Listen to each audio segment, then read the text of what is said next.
समस्त कर्मचारीगण एवं शिक्षक शिक्षकवृंद एवं सह छात्र छात्रीगण आज पवित्र शिशु दिवस।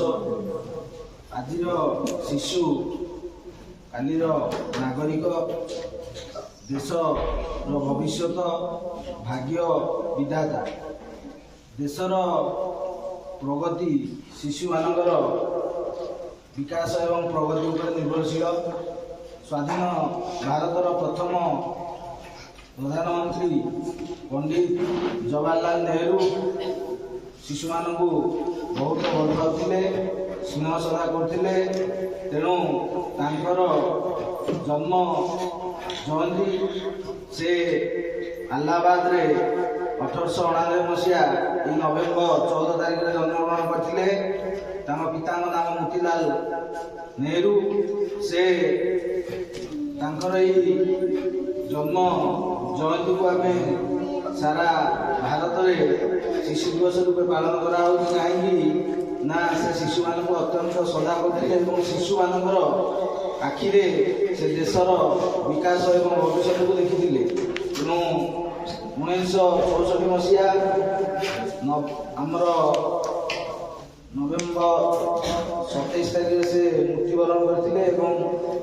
आमर नवेम्बर 20 तारीख को यूनिवर्सल चिल्ड्रेन्स डे रूप पालन करा जातिसंघ तरफ।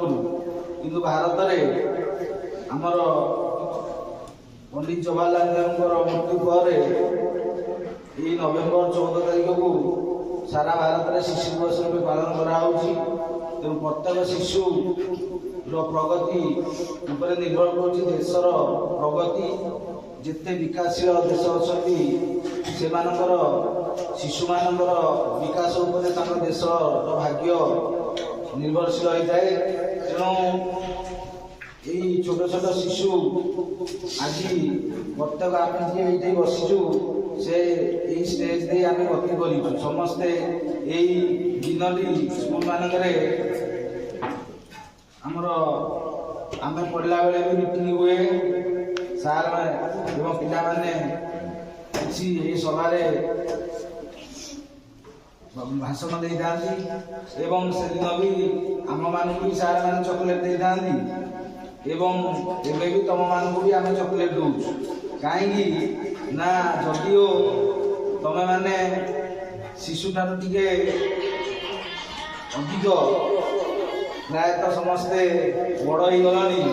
शिशु कहले आगे जो बसी आमर पंचम षष्ठ सप्तम पिला यही माने ही शिशु।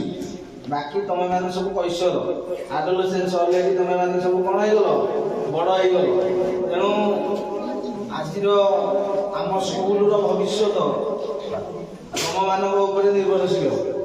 तुम मैंने जदि निजर कर्म एवं कर्तव्य ठीक रूपे सुचारू रूपे संपादन कर आम स्कूल ए ब्लॉक रे एवं जिले रे नाम कर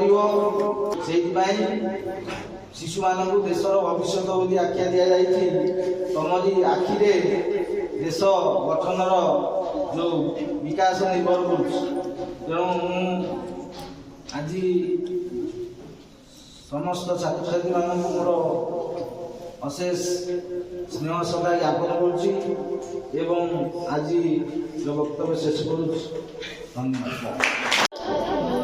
प्रकाश वर्ष सारार भल पाइबा यही दिन ही आम शिक्षक पाई से आमको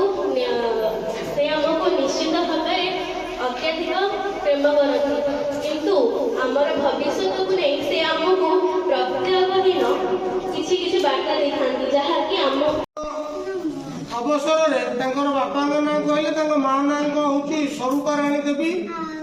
ଆହ୍ଲାବାଦ ସାର୍ ତାଙ୍କର ଜନ୍ମ ଇଏ କହିଲେ ଦେଶର ଭବିଷ୍ୟତ ହେଉଛି ଛୁଆଙ୍କର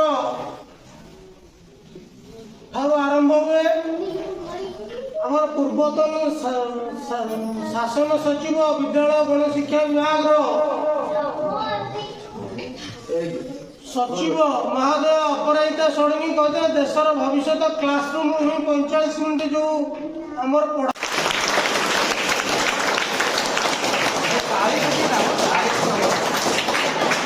ତାଳି